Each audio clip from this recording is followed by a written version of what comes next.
Bismillahirrahmanirrahim. Assalamu alaikum viewers. I hope you'll find I'm also good. Guys, आपको जैसे कि पता है कि हम लोग प्रेजेंट टेंस कंप्लीट कर चुके हैं, पास्ट टेंस भी हमारा कंप्लीट हो चुका है और अब फ्यूचर टेंस पे हम लोग पहुंच चुके थे, जिसकी आज हमने थर्ड काइंड करनी है। फर्स्ट टू काइंड्स हमारे पास हो चुकी थी। फ्यूचर परफेक्ट टेंस हमने देखना है। सबसे पहले आइडेंटिफिकेशन देखते हैं कि इसकी पहचान क्या है। Let's identify it. In sentences के एंड पर चुका होगा, चुकी होगी और चुके होंगे वगैरह आता है। यानी कोई काम हम अगर कंसिडर करें ख़ुद से कि ये काम हो चुका होगा या वो जा चुका होगा, दैट्स ऑल। कि आप बस इतना याद रखें कि इसके एंड पे चुका होगा, चुकी होगी और चुके होंगे वगैरह आता है। अब इसको बनाने का तरीका, हाउ टू मेक इट, यानी इसको हम किस तरह से बनाते हैं, हम इसको अरेंज किस तरह से करते हैं। सबसे पहले हमारे पास आएगा यहाँ पर सब्जेक्ट, उसके बाद हेल्पिंग वर्ब। हेल्पिंग वर्ब इसमें मैं आपको बताती चलूँ कि हेल्पिंग वर्ब इसमें दो ही यूज़ होते हैं, विल हैव और शैल हैव। उसके बाद हमने वर्ब पुट करना है इसमें और इसके बाद ऑब्जेक्ट। हेल्पिंग वर्ब हमने अब देखना है कि किस किस सब्जेक्ट के साथ कौन सा हेल्पिंग वर्ब आएगा। ही, शी, इट, यू, दे के साथ, या फिर कोई भी सिंगुलर और कोई भी प्लूरल हो तो उसके साथ विल हैव आएगा। और जहाँ तक मैं आपको फॉर्म ऑफ द वर्ब्स के बारे में बात करूँ तो थर्ड फॉर्म आएगी यहाँ पर, याद रखिएगा। ही, शी, इट, यू, दे के साथ या फिर कोई भी सिंगुलर कोई भी प्लूरल हो तो उसके साथ हम लोग विल हैव लगाते हैं और उसके बाद थर्ड फॉर्म लगाते हैं। नेक्स्ट देखिए कि अगर हमारे पास आई और वी हो तो इनके साथ हम लोग क्या लगाते हैं। इनके साथ हम लोग लगाते हैं शैल हैव और थर्ड फॉर्म। एग्जांपल्स देखते हैं। अदील नाश्ता कर चुका होगा, Adeel will have taken breakfast. अब अदील है, मैंने आपको बताया था सिंगुलर हो, कोई भी प्लूरल नेम हो या कुछ भी हो तो हम उसके साथ विल हैव लगाएंगे और थर्ड फॉर्म लगाई है हमने। और ब्रेकफास्ट हमारे पास ऑब्जेक्ट था इसीलिए हम लोगों ने यहाँ पर लगाई है। और टेक की थर्ड फॉर्म थी टेकन।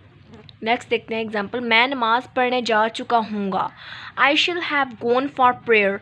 अब देखें आई के साथ हमारे पास यहाँ पर शैल आया है और शैल हैव मैंने आपको बताया था कि आई के साथ आता है, आई शैल हैव। अब देखो कि गो की थर्ड फॉर्म है गॉन, फिर आएगा फॉर प्रेयर ऑब्जेक्ट। एक और एग्जांपल हम लोग देख लेते हैं। ये मकान बन चुका होगा, ठीक है। अब देखिए यहाँ पर आया है this house will have constructed. आपको मैंने बताया था कि कोई भी आपके पास सब्जेक्ट है यहाँ पर तो हमने उसके साथ क्या करना है कि हमने उसके साथ हेल्पिंग वर्ब लगाना है विल हैव, सिवाय आई और वी के। इनके साथ हम लोगों ने शैल हैव लगाना है। अब हाउस है तो हाउस सिंगुलर है तो इसीलिए हमने विल हैव लगाया और थर्ड फॉर्म कंस्ट्रक्ट की थर्ड फॉर्म है कंस्ट्रक्टेड। गाइस ये आपको थोड़ा सा कॉम्प्लिकेटेड लग रहा होगा, इसलिए मैंने सोचा कि मैं थोड़ी सी और एग्जांपल्स आपको बता दूं इसके बारे में। अब देखिए नेक्स्ट एग्जांपल देखते हैं। बारिश हो चुकी होगी। अब ये मौसम के रिलेटेड है तो दैट्स वाई यहाँ पर इट यूज़ हुआ है। आपको पता है कि बारिश या फिर मौसम के बारे में अगर हम लोग बात करें तो वो इट लगता है उसमें।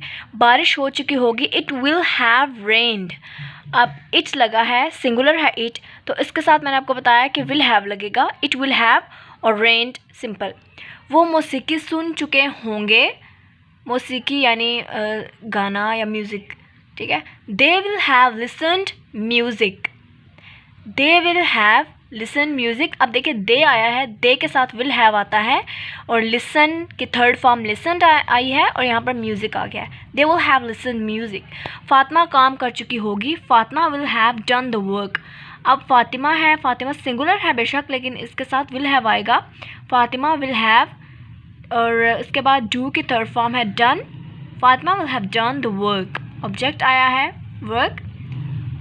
अब देखते हैं कि नेगेटिव में हम लोग क्या करते हैं। इसी टेंस को अगर हम लोगों ने नेगेटिव में बनाना हो तो हम क्या करते हैं। नेगेटिव बनाने के लिए विल हैव या शैल हैव के साथ नॉट लगा दिया जाता है, बाकी टेंस एज इट इज़ आ जाता है, ठीक है। सिर्फ हमने क्या करना है कि विल हैव के साथ नॉट लगाना है और शैल हैव के साथ नॉट लगाना है, यानी इन दोनों में से कोई भी अगर हमारे पास हेल्पिंग वर्ब यूज़ होता है तो उनके साथ नॉट लगाया जाएगा। आगे कुछ एग्जांपल्स हैं तो आई थिंक आपको उससे ज़्यादा समझ आएगी। नेगेटिव की अब हमारे पास कुछ एग्जांपल्स हैं, देखते हैं। तुम फुटबॉल नहीं खेल चुके होगे, you will not have played football. अब यू आया है, यू तो इसके साथ हम लोगों ने विल नॉट लगाना है। आपको मैंने बताया, मैं एक दफ़ा फिर रिपीट कर देती हूँ कि आई और वी के साथ जस्ट हम लोगों ने शैल नॉट लगाना है, बाकी जितने भी सब्जेक्ट्स हैं उनके साथ हमने विल लगाना है, विल हैव। तो यहाँ पर you will not have played football. अब यू विल हैव नॉट हम लोग नहीं लगाएंगे, हम लोग लगाएंगे यू विल नॉट हैव। तुम फुटबॉल नहीं खेल चुके होगे, you will not have played football. Played हमारे पास थर्ड फॉर्म आई है। हमेशा याद रखना कि नॉट हमने विल के बाद लगाना है या शैल के बाद, ठीक है। हमने लगाना है you will not have played football. हम ऐसे नहीं लिख सकते कि यू विल हैव नॉट, ये हमारे पास सेंटेंस रॉन्ग हो जाएगा अगर हम लोग इस तरह से लिखेंगे। नेक्स्ट देखते हैं, अकरम वापस नहीं आ चुका होगा, अकरम विल नॉट हैव रिटर्न्ड। अब देखें, अकरम के साथ हमने विल लगाना है। आपको मैंने बताया है सिंगुलर हो प्लूरल हो व्हाटएवर, तो हमने उसके साथ विल ही लगाना है, विल हैव। तो अकरम विल अब ऊपर नेगेटिव में नहीं आया है, दैट्स वाई हम लोगों ने यहाँ पर नॉट पुट किया। अकरम विल नॉट हैव और रिटर्न की थर्ड फॉर्म है रिटर्न्ड। अब देखें कि इंटरोगेटिव में इसके क्या कैसे बनाते हैं इंटरोगेटिव। Let's start. इंटरोगेटिव यानी सवालिया बनाने के लिए शैल या विल स्टार्ट में आ जाता है। मैंने आपको पीछे जितने भी टेंसेस हुए हैं आपको मैंने बताया है कि उसमें क्या होता है कि हेल्पिंग वर्ब स्टार्ट में आ जाता है। तो यहाँ पर भी इसी तरह से विल या शैल स्टार्ट में आ जाता है और फिर उसके बाद सब्जेक्ट आता है। सब्जेक्ट सबसे पहले हम लोगों ने विल या फिर शैल लगाना है स्टार्ट में, उसके बाद हमारे पास आएगा सब्जेक्ट और फिर थर्ड फॉर्म आएगी और उसके बाद ऑब्जेक्ट आएगा। क्योंकि ये फ्यूचर परफेक्ट है तो आपको पता है कि परफेक्ट में हमेशा थर्ड फॉर्म लगती है, तो दैट्स वाई इसमें भी थर्ड फॉर्म लगेगी। सच एज कुछ एग्जांपल्स हैं इसके, देखते हैं हम लोग। क्या तुम किताबें पढ़ चुके होगे। अब ये इंटरोगेटिव है, क्या तुम, ठीक है, क्या क्वेश्चन वाला हमारे पास आ गया टेंस। क्या तुम किताबें पढ़ चुके होगे। Will you have read the books. अब आपको पता है कि रीड की थर्ड फॉर्म रेड होती है, लेकिन उसके स्पेलिंग रीड की तरह ही होते हैं, READ रीड, ठीक है। आई होप आपको ये पता होगा कि रीड की थर्ड फॉर्म रेड होती है, पढ़ने में रेड होती है, लेकिन इसके स्पेलिंग रीड की तरह ही होते हैं। क्या तुम किताबें पढ़ चुके होगे। Will you have read the books. अब आप देखेंगे कि यू के साथ विल आया है, विल यू हैव। अब आपने इस तरह से अगर पुट करेंगे will have you read the books, तो ये सेंटेंस रॉन्ग हो जाएगा। आपको हमेशा इस तरह से पुट करना है, will you have read the books. क्या तुम किताबें पढ़ चुके हो। नेक्स्ट एग्जाम्पल्स देखें।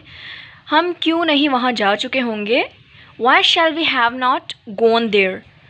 अब वाई ऑब्वियसली जब हम इंटरोगेटिव में देखें तो कोई भी ऐसा वर्ड हो जो क्वेश्चन वाला हो, यानी क्यों, कैसे, कब, तो वो ऑब्वियसली स्टार्ट में आ जाता है। तो इसलिए यहाँ पर वाई यानी क्यों स्टार्ट में आ जाएगा। Why shall we.